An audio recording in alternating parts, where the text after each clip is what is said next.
It's the Happy Families podcast. It's the podcast for the time-poor parent who just wants answers now. There's something remarkable that happens if you can do that for 3 or 4 days consistently. As much as everyone goes on about going to bed at the same time, and I do agree with it, it's important, the best way to make that happen is to get them up early the next day. And now here's the stars of our show, my mum and dad. Every now and again, I come across a dad joke that makes me hysterical. The funniest dad joke that I've heard recently, I got to share with you, Kylie. I know you haven't heard this. Are you ready for this one? You know the best comedians don't laugh at their own jokes, right? I can't believe that you've slammed me before I've even told the joke. I'm not trying to be a comedian. I just want to share this really funny dad joke with you. You know, Emily came up with a really good one. Yeah. What was it? You mean the one about the dog? Yes. We were in the car and she said, "Whoa, does something smell really bad like dog in the car?" And I said, "I can't smell it." And she said, "Oh, I got a really big woof of it." And then she cracked up and she said, "I just made a joke, Dad." That was a really good one. Yeah, I loved it. All right, are you ready for this? Come on, shoot me now. Okay. Your expectations are low. I'm so sorry. You know what? It is a dad joke. It's terrible. But I've been looking at the calendar lately and I'm actually a little bit concerned about our calendar. Really? Yep. Why? Its days are numbered. That is a good one, isn't it? Tell me that was a good joke. Oh, boy. All right. Let's get on with the podcast. My name, I don't know if I should say my name after I've just done that. My name is, who can I be, Kylie? Help me out here. I'll just be me. My name's Dr. Justin Coulson. I'm the founder of happyfamilies.com.au, and I'm not giving up my day job for comedy. Kylie, my wife and mum to our 6 kids, today is a conversation not about calendars and jokes, but it's a conversation about sleep. How often do we find ourselves rousing on the kids and saying, for goodness sakes, go to sleep? I mean, we're still living in separate houses while we make this relocation thing happen. We're so close now. We are so close.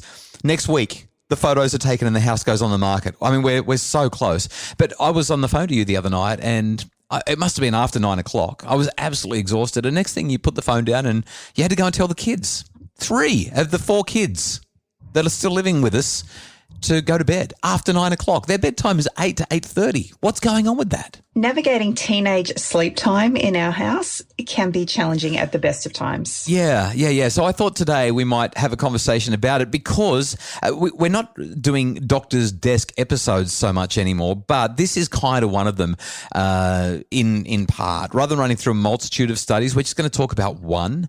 University of Houston recently published a study that shows sleep problems in children are related to lower social competence and more problems in peer relationships. I actually did find this one quite fascinating. As I read through it, just this acknowledgement that the more tired our children are, the less positive facial expressions they use.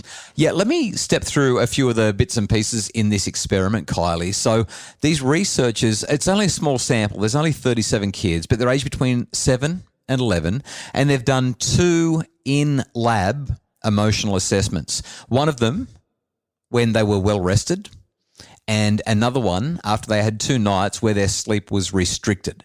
So during the in-lab assessments, what the kids are doing is they're viewing a whole lot of images. Some are positive, like kittens and ice cream, and some are negative. Think, getting a vaccination shot or looking at an angry, ferocious dog. And while they're looking at these, a high-definition camera is recording their facial expressions. And what the kids' parents did is they gave reports 2 years later of how their children's social functioning was. In fact, there was a social functioning now and social functioning 2 years later. And what the researchers basically found is that the kids who displayed less positive facial expressions in response to the happy, pleasant, positive images, when they were sleep restricted, had more social problems 2 years later, even after they sort of statistically accounted for the earlier social problems. So in a nutshell, basically, if you've got kids who are sleep deprived, they are less likely to show positive facial expressions when they're hanging out with their friends, playing, sharing a game, sharing a lunch or whatever. And it seems that there may be this longitudinal association between the negative facial expressions today and how socially adept, how socially cohesive they are 2 years later. What a fascinating study. Well, I guess we really need to talk about how we can help our kids get some great sleep. Yeah, let's do that after the break. I want to talk specifically about how we can get them to sleep, what we can do when there's resistance to overcome, how much they need, and whatever other questions you've got. So we'll dive into that right after this break. It's the Happy Families Podcast. Are screens creating tension at home? Tweens, Teens and Screens is a webinar to guide families to healthy, safe super screen solutions. Buy it today at happyfamilies.com.au/shop. It's the Happy Families Podcast, the podcast for the time-poor parent who just wants answers now. So, Dr. Coulson, tell me. Yes. What would you like to know? Well, let's start with how much sleep is optimal for our young kids. The jury is kind of out on this because everybody is different. It depends on diet. It depends on physical health, activity levels, and so many other things. It's really not possible to give an exact amount. What I would say is this. There's all kinds of ideas, all sorts of charts on the internet. Lots of sleep experts will say that, let's say kids that are under about the age of 5 should be getting somewhere around, I'm talking 3 to 5 years of age, they should be getting somewhere around 12 hours. Kids in primary school should be getting somewhere around 10 hours. Kids in high school should be getting somewhere around, I'm going to say 9 hours, and adults should be getting something around about 8. But these are averages. These are across the board. I mean, we know people who can't survive on less than 9 as adults, and we know some people who live pretty comfortably on about 6 to 7 and seem to function really well. What I'm interested in when we consider the question of how much is, how is your child functioning? So if your child has plenty of energy, if their facial expressions are bright and light and delightful, if your child seems to be doing well, then whatever sleep they're getting is probably enough. But as their activity levels increase, or if their diet becomes really lousy because there's a week of non-stop parties that they're invited to, you're probably going to find that they'll need more sleep. I think we've got to really allow our kids' body clocks to work this out while still helping them to maintain a happy, healthy life. Does that answer the question, or have I just done a great job of being a politician and not giving a clear answer at all? I think that was a really political answer. Oh, gosh. Well, I think that it was a nuanced and careful answer. What's your next question? I don't know if I want to do this interview anymore. I'm wondering if you've got some tips on how we can optimize our children's sleep. Yeah, sure. So there's all the basic stuff. We call this sleep hygiene. This is nothing that people haven't heard before. Make sure the room's dark. Make sure that it's the right temperature. Make sure that there's no noise.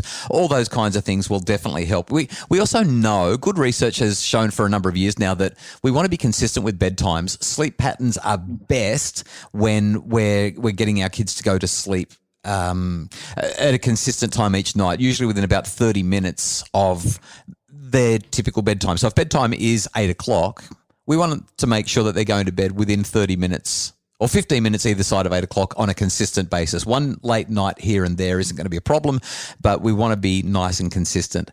Ultimately, though, the conversation about how much also relates to the quality of the sleep. Sometimes you might get 14 hours of sleep, but it's really lousy quality. You're waking up, you're tossing, you're turning, you're cold, you're hot.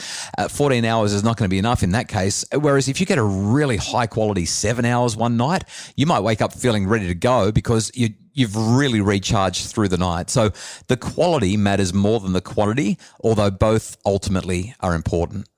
What about when your kids don't want to go to sleep, like our 3 teenagers the other night? I was going to say, we've dealt with this before. So you've heard me have this conversation with our kids, and this is the advice that I've given a lot of parents. And that advice is really straight up.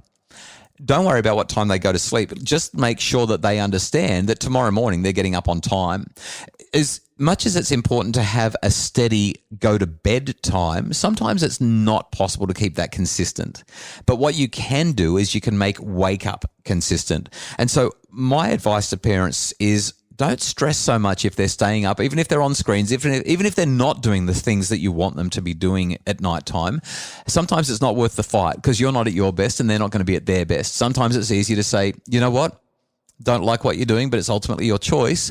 Just so that you know, tomorrow morning, 6:30, I expect that you're going to be up and getting yourself organised to make things happen for the day. There's something remarkable that happens if you can do that for 3 or 4 days consistently. As much as everyone goes on about going to bed at the same time, and I do agree with it, it's important, the best way to make that happen is to get them up early the next day, or at least get them up on time. Regardless, no excuses. I don't care what happened last night. I don't care if you're up until 2 o'clock doing an assignment. You still have to get up on time. Tomorrow morning, 6:30, I'm going to be in here sitting on the bed and waking you up, and I'm not going to leave the room until you get out of bed. When you do that, what happens is you don't have to deal with the fight, the resistance in the evening. And then in the morning, you just be the parent. You've got the right as a parent to make certain requests and have certain expectations of your children. And one of them is that they will get up on time so that they don't destroy your day and everyone else's, and they can still be punctual for their regular commitments. So that's kind of where I land on that. I have had some parents come to me for some advice, even when that hasn't worked. And I've actually suggested once your kids are old enough, stop policing it entirely. And when you stop policing it entirely and just let them figure it out, they actually do. It might take them a week. It might take them a month. It might even take them 3 months. But depending on their age and depending on the obstacles that you're facing, what you'll often find is that within a couple of days, couple of weeks, once the pressure is off, they actually settle into a routine that works for them. And usually as parents, we can manage that as well. So I guess the take homes from today's conversation is it's just so important for us to establish good, solid routines and structures around sleep, but take the pressure off it, especially when we've got teenage kids, because the most important thing is your wake up time. If you can stay true to wake up time, then they'll usually regulate themselves in time. And based on the findings from the study that we've been citing from today, sleep affects every facet of our lives. And so it's really important that we do whatever we can to create good structures around it so we can have good quality sleep.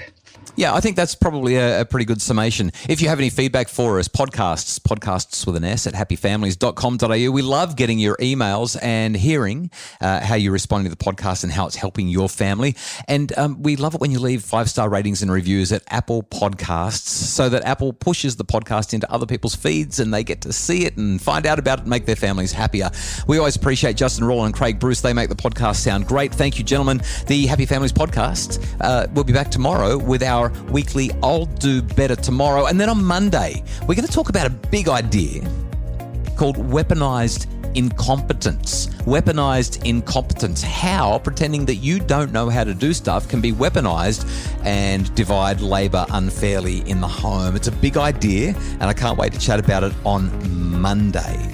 In the meantime, if you'd like more info about making your family happier, you can find it at happyfamilies.com.au.